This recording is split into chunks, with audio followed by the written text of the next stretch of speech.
Have you ever wondered why you really connect with some individuals on your team, but others you don't? It's such a struggle. And you get stressed out and frustrated when your communication seems to fall flat and you just can't get certain individuals to respond to you. Well, trust me, you are not alone. Your workplace, including your immediate team, is filled with a variety of personalities and styles that don't always mesh.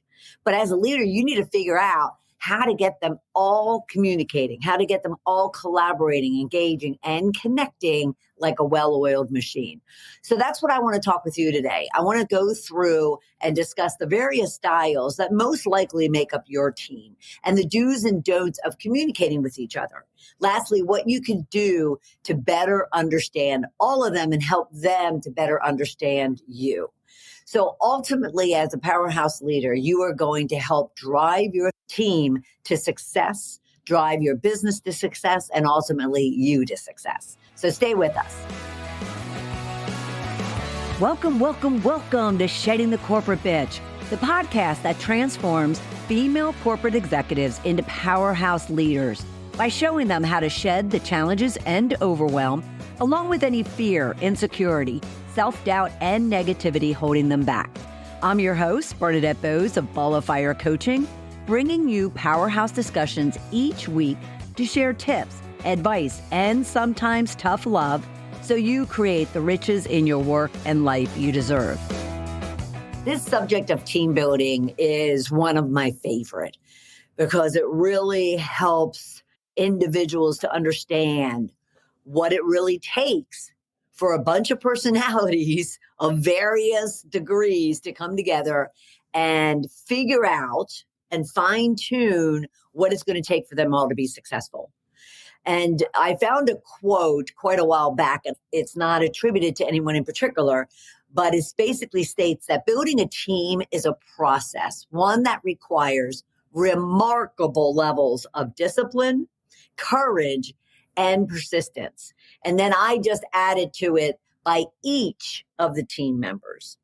So keep that in mind, leaders, when you're really struggling and you're really frustrated and you're beating yourself up, that maybe you can't understand why you just can't get your team to gel together, or you can't get certain people on your team to respond to you. Give yourself a break, take a deep breath, and just recognize that, like any other environment at home, in your community, with your friends, there are a variety of personalities and a variety of communication styles that work with you, or it's not as if they work against you. It's just that you need to figure out how that different style or that different personality that might be difficult for your style, you just need to figure out how to make it work. Now, it's so critically important for leaders to really spend time and focus on this because Joe Paterno, he's a long ago famous football coach for Penn State University, my home state. And, I've always loved his definition of what it really means to take a bunch of individuals, work with them, guide them, coach them, mentor them up, motivate them, discipline them, hold them accountable, and then all of a sudden get them to the point where they are a high functioning team. So he says, when a team outgrows individual performance and learns team confidence, excellence becomes a reality. Let's break that down real quick. When a team outgrows individual performance, so when all of a sudden you have all these individuals that have their own agenda, they have their own goals and aspirations, and you get them to not only have them, but also then be really laser focused on ensuring that the entire team is functioning at a high level, communicating really well, engaging, collaborating, having healthy conflict, and working toward having a confidence as a team to handle just about anything. And that leads them to excellence. So I absolutely love that because there's a lot of challenges that teams, the meshing of teams have, and you as a leader need to just recognize them. And here's just a few quick statistics offered by the Wiley and Sons group, who basically handle, if you're familiar with the DISC assessments, if you're familiar with the 5 behaviors. So they have studied and have recognized that 59% of people say their team members don't take personal responsibility to improve team performance moving forward. Now, 59%, that's huge. That means take your team, take 59% of them, and they're not really caring whether or not everybody's coming together and working toward a common goal and therefore being successful. That is a struggle for any particular leader to have to deal with. And so you have to figure out as the leader how to do that. And then 55% of teams leave meetings without collective commitment to agreed upon decisions. So think about your own experience when you leave maybe your bosses or another team's meeting and you kind of walk away going, what the heck did I just spend that 20 minutes, half hour, if you're lucky, or an hour? What did we do? We didn't accomplish anything. How frustrating that is for not only you, but your people. Okay. Because we talk a lot about here in the Shedding the Corporate Bitch community, we talk a lot about the fact that all your people want is to feel valued, to be recognized, and actually ultimately just to be thanked. And so if they're kind of coming into a meeting, spending all this time away from their desk, away from the work that they should be doing, and they're leaving as if that was just such a waste of time. They don't have any action items. They don't have anybody assigned to any of those action items. They don't have due dates. They don't have any final decisions that were made after this so-called collaboration. How frustrating is that? Not only for you, but for them. All right. And then lastly, 79% of people report that their team members don't acknowledge their own weaknesses and they don't acknowledge their weaknesses to each other. Now, why is this important? Well, because all of us have our strengths and all of us have our weaknesses. Now, consider you bring everybody together and you have this project or this initiative or overall goal that you're supposed to be working on. What better if your team came together and they all kind of went around the table and you discussed kind of where are your strengths and how can we best leverage and utilize those strengths? Where are your weaknesses? Where should we go and try to find a different person, fill the gap, do whatever? We're not going to kind of beat you up because of that weakness, but we need to understand it. So then we need to know where we need to fill in the blanks, right? I mean, how more effective and productive would your team be if you were doing that? And so holding on and being insecure or, being prideful of acknowledging your strengths and or your weaknesses. Some people think it's boasting if I talk about my strengths. Some people think it's, kind of beating yourself up and seen as very insecure if you recognize your weaknesses. BS to all of it. BS to all of it.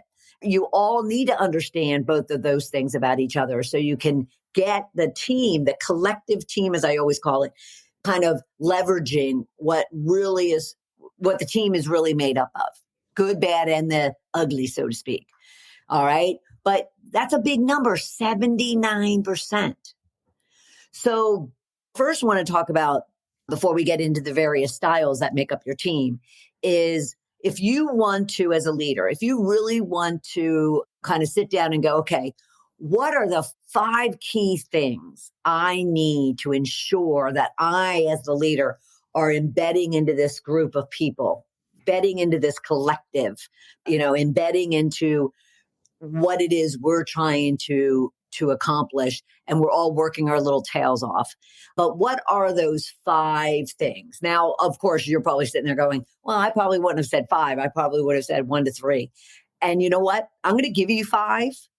And I do this all the time as a coach with my clients. I'll say, pick 1 to 3 of them to start working on, to start even paying attention. Going back to that, people aren't aware or they don't acknowledge their weaknesses or their strengths.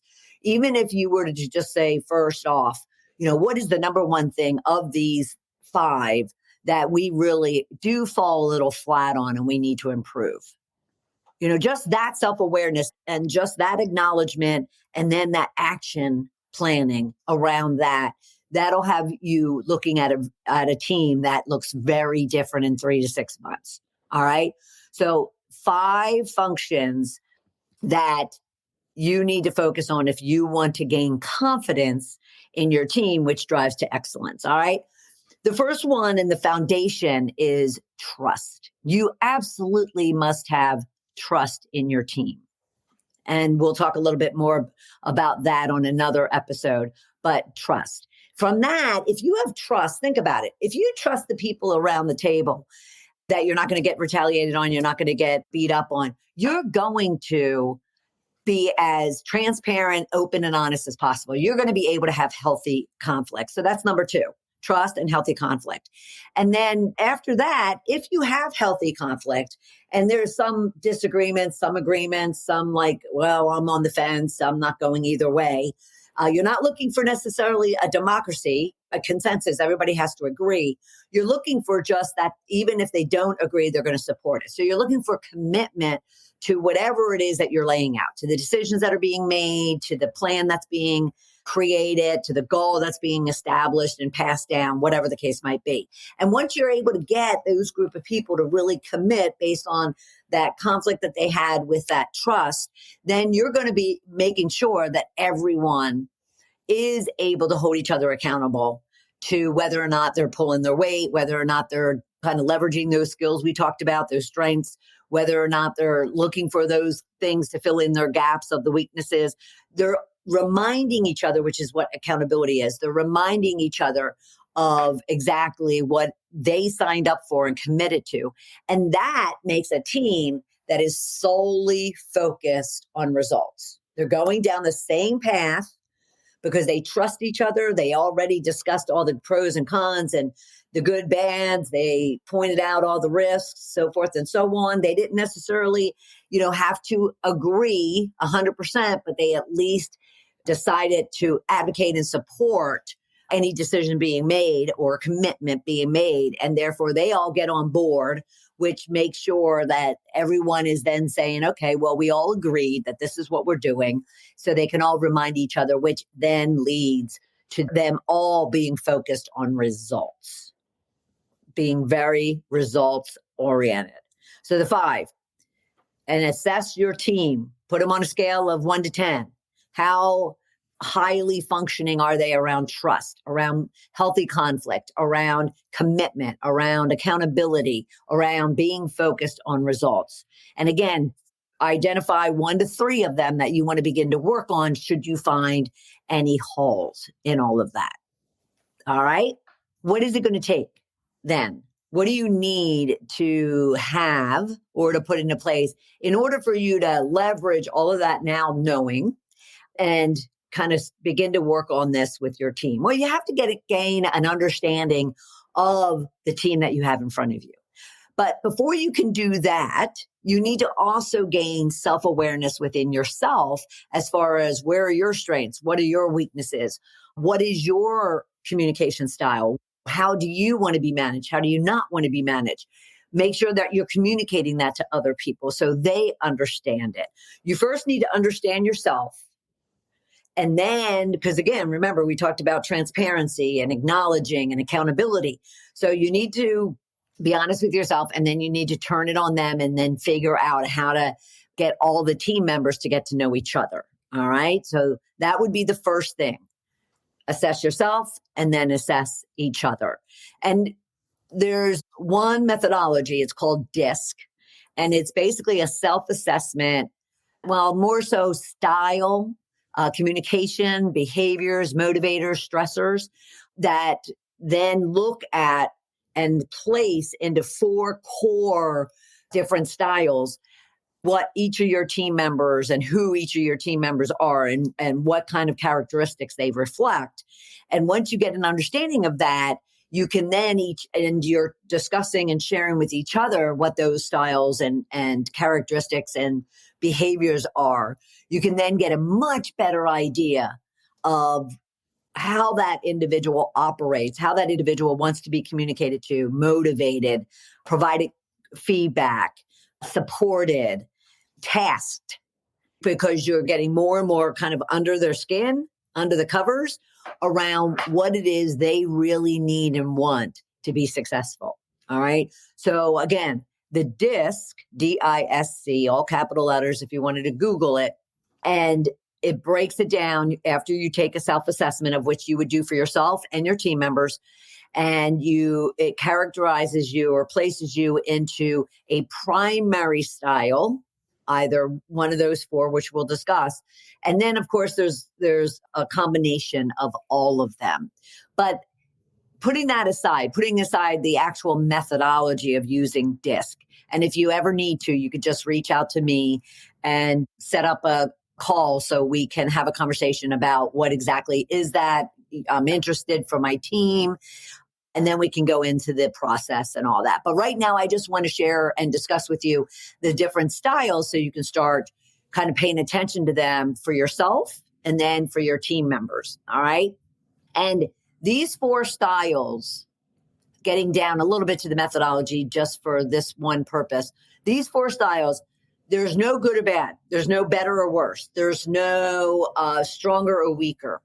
All of them are equally important. All of them are equally valuable to a team. You don't necessarily want a team made up of one style. You want all the different characteristics, qualities, traits, behaviors, motivators of each of the styles. And yet what the goal is that you should have is just making sure you understand what that makeup is, what I call mapping of all of those styles on your team are. So people easily talk about 8 personalities. And this gets to something similar to that.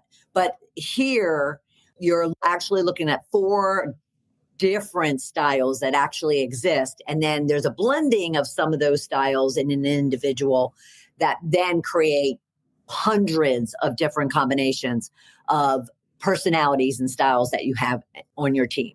So the 4, spelling out DISC, D-I-S-C, is dominant for D, influential for I, steadiness or steadfast, some people call it, for S, and compliance or conscientious, some people will call for C. So think about those things. Someone who's dominant, influential, steady, and compliant, what that primary style might look like. Well, for a D, dominance is those individuals that are extremely driven. They're extremely results oriented. They're extremely action driven.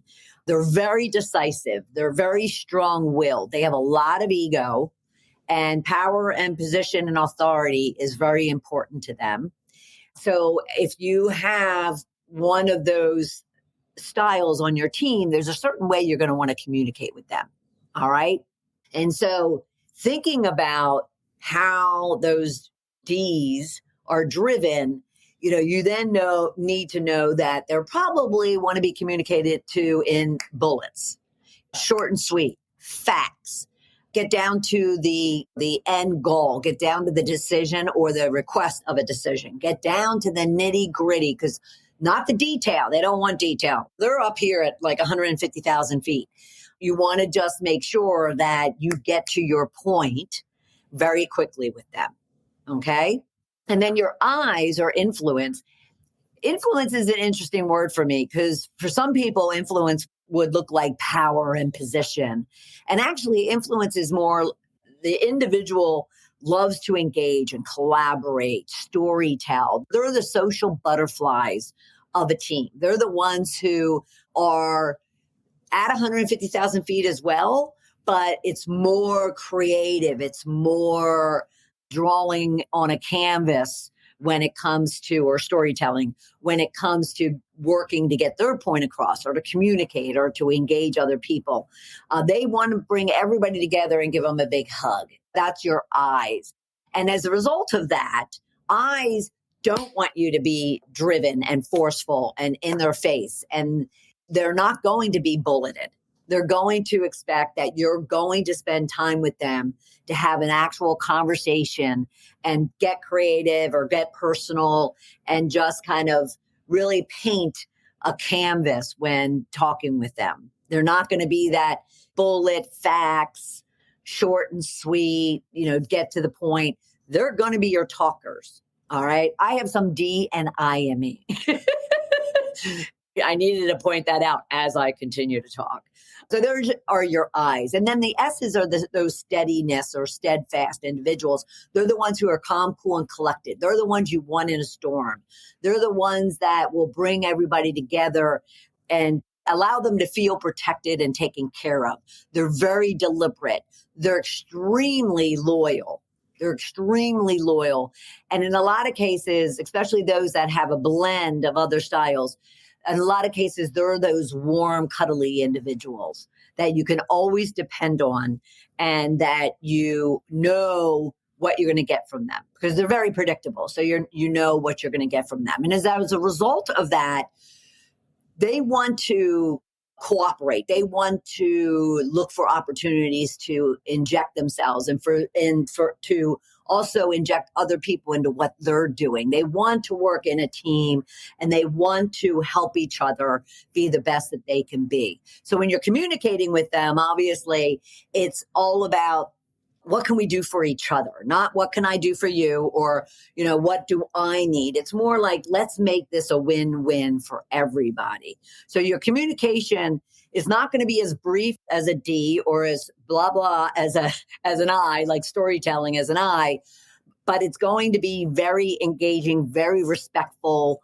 very supportive in nature, very motivating in nature. Because that's what they want. They want stability. They want calm. They want peace. They don't want drama that can be created on a lot of teams.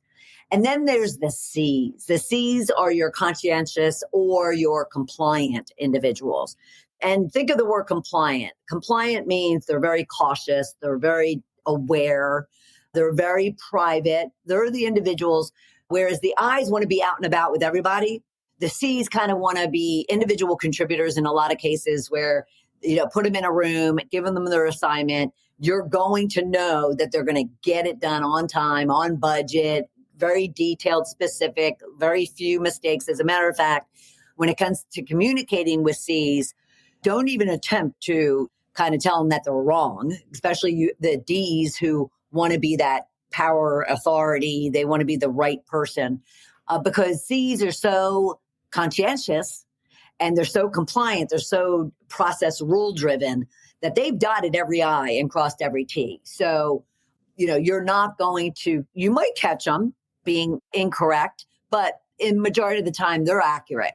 They're analytical and they know what they're doing, which gives you as a leader so much room to breathe because you can fully depend that you give them an assignment, you tell them what to do, and they're going to do it. Now, when it comes to communicating, though, you need to give them not only the specifics, because they're very down in the details. So D's are up in the 150,000, C's are down here in the 20,000 feet. And so you need to go beyond just kind of saying, okay, we have this project, I need it done by da, da, da, da, and you have this budget and it involves 1, 2, and 3. You need to give them more as to what it is you're expecting. Because if not, then they're going to go and do their thing, which is going to be very detailed, very analytical, very specific. And it oftentimes, if styles aren't communicating well, it's not going to meet your expectations. And that's just going to be disappointing for everybody. So if you can see these different styles and these different characteristics, even in this brief conversation, then you can understand and look at each of your team members around the table and kind of place them as one of those primary styles, D, I, S, or C, dominant, influence, steadfast, or compliant. And if you start to really get under the covers of all of those styles, then you'll really learn what it takes to communicate with them. So there's a funny kind of scenario analogy to kind of paint and bring together and illustrate all of these different styles. And TTI Insights is where I actually saw this. And it gets every one of my clients just giggling around it. But let's walk through it. So here are all the different styles working together. Okay. The D walks up, gets on the elevator, and pushes the button to close the door. The I lets others in, says, room for one more, and come on in, you're going to be late. We'll wait for you. The S waits patiently in line, sometimes moving from one line to another and helping each other. And the C will get on the elevator. If it is crowded, the C will count the number of people. And if the number is over the limit, will make someone get off. So go back and listen to that if you need to, because it really does paint the picture, and it illustrates even the high level style of each of these four. But you can leverage this greatly in your business, and you can ensure that you're leveraging it in such a way that your team members have an opportunity not only to learn about each other, but to learn about themselves. And you'd be shocked when I'm working with senior leadership teams and they do this assessment, they get their report, they come into the training, and all of a sudden, all the kind of the nuances of personalities and of people, I mean, because that's, we're people, is just extremely enlightening. And they're often surprised of things that they're learning about themselves, let alone learning about their people, and how learning about their people helps them that much more.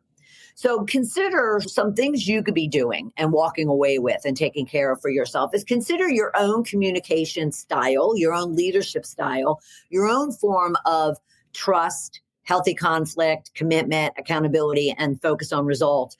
And assess yourself. Assess how effective are you being?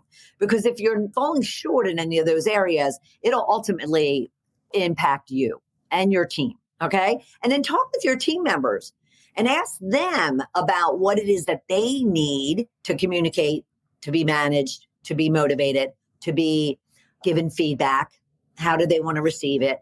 And really get to know your team from below or under the covers and get down into their styles and their personalities. And then consider having you and your team assess themselves.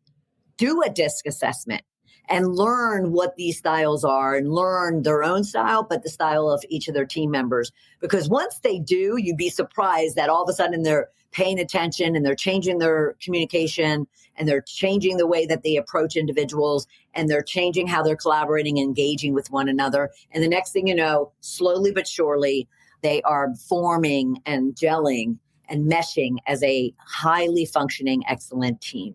All right. And of course, if you do want to get into any of that when it comes to doing assessments for your teams or for yourself, then reach out to me. Go to coachmebernadette.com/discovery call and let's have a conversation about it. And let me share with you what you could be taking and leveraging for yourself and your team. All right.